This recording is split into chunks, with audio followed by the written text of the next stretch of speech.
We're recording. All right then. Here we are again. Yeah, we want to add something. Yeah, we're gonna add on because I did the engine, no doubt about that. But Maury did all the beautiful work here. And if you guys got any questions, you can call him up through me, 626-203-2712. But anyway, here's Maury. He's gonna explain to you guys what he did. Okay, so yeah, Maury. Yeah, just basically all I did was give the engine more detail. You know, some of the guys like to pull their hood off the car when they have the track, and then when you open it up, you really want to see something. So not only the engine's gonna run good and be fast, but it also gonna look good. So I just dressed it up a little bit, a little polishing with the valve covers, stainless steel hoses with the aluminum fittings. I run fittings on everything. No rubber hoses, just everything is screw on. For safety's sake, no rubber hoses. Yeah, show them what you did there with the oil pump layout. With the oil pump, Yeah. I ran the hamburger pump on the back. Run it directly. You see the enter and you see the exit. It's mounted real solid. Solid. And also it has the stainless steel, the steel braided hose. Solid mount, so it won't leak or anything like that. Brand new hose, cleaned and everything, so it's ready to go. Here you got the Moroso vacuum pump canister, also screw-on stainless steel hose going to it, coming from the vacuum pump. It's just basically just like everything, just keeping everything clean and neat. Yeah. And also, he fashioned this outlet for the water on the block. Yeah, we've got the water block here, coming right out of here to the water block and into the top of the radiator. Yes. And the other one on the right side, passenger side, comes out this way. This is a smart thing to do because some people have the Y connection here, like the typical Ford. Sometimes the hot cylinder head, either one is hot or cooler, it'll go to the other side instead of going out to the radiator. Very good information. Okay, so what you want is to split them to different bank so they go independently to the radiator. See, that's why you have two hoses here. Okay, the typical Ford has got a thermostat here. That's a no-no, not for this kind of. Not for this application. Oh yes, no. Because when you have heated, one side is really super hot, it'll go to the other side. Right. You just made a path. Here it just goes out and vents out. So. Okay, so that's a lot more efficient. Yeah, and also on the bottom radiator hose, I prefer the screw-on fitting hose. Actually, the 16, because just to prevent, you run a rubber hose, you might blow a hose, and a lot of accidents happen that way. Yes. So I just believe in safety first. Just screw on everything, make sure they're tight, and plus just give them more of a clean look. And Now, I see that, we have some very fancy, shiny alloy work there, aluminum alloy work there. Now, what is this new secret recipe for making sure that they don't get scratched? Maury? No, I can't do it. You got to pay for that information. That costs money. I can't give up that. So there's a secret of, some of the guys, they put a wrench on these things and screw them up and scratch them up. And but there's a secret of to fix that, so you don't have and I can't give up that. I'll give up a lot of things, but I'm not going to give that up. If anybody wants their engine done, dressed up like this, race engine, street car engine, I can do it. He's done a good job. Yeah, it's time consuming, but if you want it done right, it'll be done right. So. Now, there's a myth in the racing community that, if you can't make it go fast. Yeah, we know this is going to go fast. Okay. So we don't want to go fast and you pull the hood off and everybody it looks like a shot. None of that. So Yeah. Oh, and this little gizmo right here, that's a vacuum to our vacuum gauge. So while we're pulling vacuum through the crankcase with the vacuum pump, this goes straight to the driver's compartment. Just to, okay, so that's going straight to the driver's compartment. Yeah, it'll go there. Yeah. So that'll tell us how much vacuum we're pulling inside the block. So make sure everything's sealed pretty good, and you're gonna be okay there. Yeah. So this is his throttle linkage that he configured there. Another one of Maury's masterpieces. Well, you can actually buy these from Jegs. Yeah, because it says Jegs right on it. You actually buy these from Jegs. But I was gonna do something to it, but I haven't came up with an idea yet, just to make it a little fancy. Other than anodized, you see some of them anodized black, green. Right, blue, red, right. But I'm gonna come up with later on down the road. I'm gonna come up with a solution for that one. You know, and the crazy part about all these expensive parts, it's not a bolt-on affair. People think, oh, I paid big bucks for this thing. It'll bolt right up. Yeah. We know for a fact it does not bolt right up. You have to mess with it. Yeah, it's And trial fit and everything. Yeah. So in fittings alone, how much do you have here? oh. I thought we avoided that topic a while ago. Yeah, you can spend a lot of money in fittings. I mean, it depends on which. Like for example, this 90-degree turn here. How much would- Just this elbow here and this XRP product here, I believe, and that thing there is close to that's about $32. just Right for there, just right for there. This one piece. And then this guy here, so that's 60. Yeah, that's another. And yeah. then there's two more here. Yeah, the strings Okay. are not expensive. Well, that's really interesting, guys. Now, what about that vanity there? Yeah, that's by C&J carburetors. I mean, you gotta have some Exactly. colorful Venturis. Oh, yeah. Life It is works. just not the same without Yeah, that's a really nice, good job. pretty red Yeah, Venturis. it took what was his name, John at C&J, Yes. and like 3 weeks to think about what he's gonna do for us in this thing because he goes, I better not get embarrassed. Yeah. Yeah, I mean he knows this is gonna make power, but we're confident he does his thing right. Yeah. I usually run my carburetors out of the box, but hey, I've seen his work has been good from some of the cars I've seen, so might as well try it. Right? I mean, he gave us a good deal.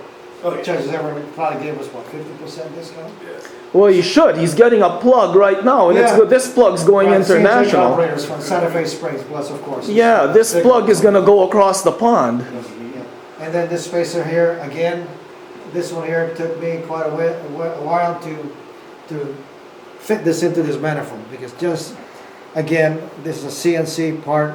We still need to match it up to the plenum. We can't show what's inside. Again, we might have to kill you if you saw that. So, I think that should have been done in flat black. yeah. Well, I mean, it looks great. But that's me. Yeah. That's my fashion sense. That's basically what. And who's this character on the valve Oh, cover? that's me. Oh, okay. Hopefully, Yeah. yeah. But The name looks familiar. Yeah. So we're good here. We're good. And Okay. the headers are coated, step headers, with a merge collector. Ben, explain step header. Basically, when the pipe is too big, coming out of the port, it slows down. What you want is to have a little bit of diameter, the ideal diameter. Okay, what that is, that's an open discussion. So while the flow is coming out, it starts to slow down. Okay, then you want to make it bigger. I'm sorry. To the Sorry. next That's I went Yeah. trying to zoom out, but Yeah. I lost the vision of the header. But Okay. anyway, just to make a long story short, is that while the gases are going down, it starts to slow down. The back pressure starts to come up. Mm-hmm. In order for you to cut down the back pressure and make the diameter bigger. Okay, because if Okay. it's constantly small while it's going you downstream, lose your consistency. yeah, you lose your port velocity. Okay. Or your exhaust velocity. So you want it to give it space, and then over here, same thing. At the collector. At the collector, they all come together there and pick up speed. Oh, and okay. velocity. So step means stepping to different sizes Yeah, the step to gets maintain larger. Yeah. velocity or Well, back pressure. While it goes downstream, it slows down because it gets heavy. When it's hot, it propels itself. Right. But then when it goes downstream and then the temperature drops, then it starts to slow down. Then it starts. Then Okay. back pressure goes up. So what Right. you do to cut down, you make it bigger and bigger and bigger, just to give it expanding space. At the same And time, propelling them down. and when do you know that you've gone too far? Car slows down. Aha. No, one thing, the old guys, when they used to Oh, okay, that's what I was waiting for. Some guys would paint in here, a cheap paint, black paint. Now it's kind of hard to do here. And then suddenly, the black paint will turn white. Then somewhere out here, it stops. Uh-huh. Okay, the black paint turns white and then suddenly drops and changes the temperature to black paint. Chop it up, and that's where you collect. That's your collector right there. Yes. Same thing with one-cylinder motorcycles. You paint an exhaust pipe where it'll discolorate, and where it changes is where you chop it. You know, that's very old information, but a lot of people still don't know that.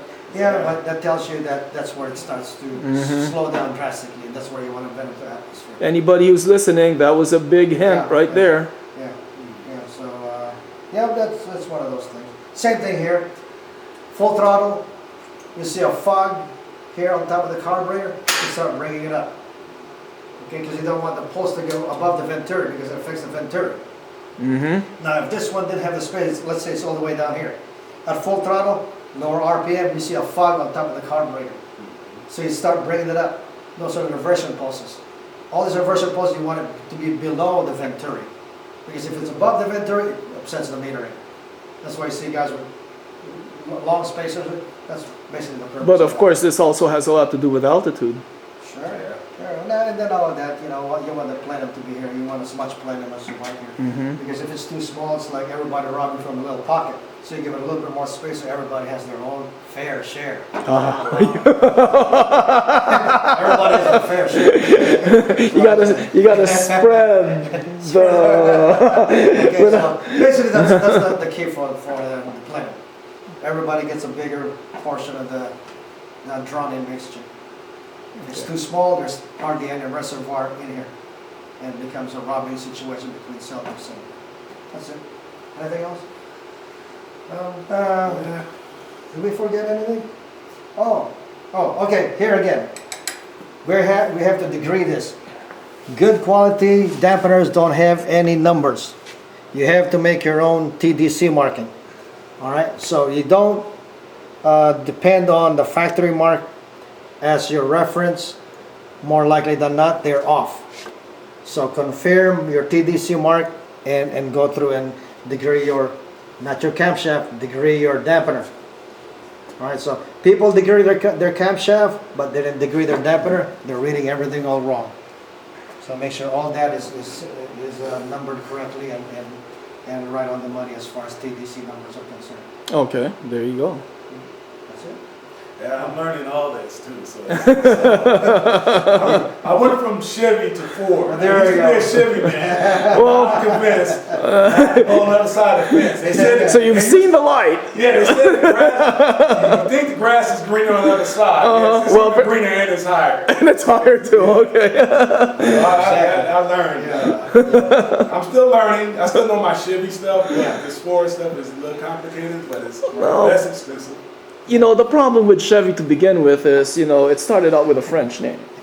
I'm just kidding. but anyway, just for everybody's information, he used to build engines too. So the first time he helped me put this thing together or assisted me, his eyes were opened up and said, wow, the things that he hadn't really seen before. So it's a different approach.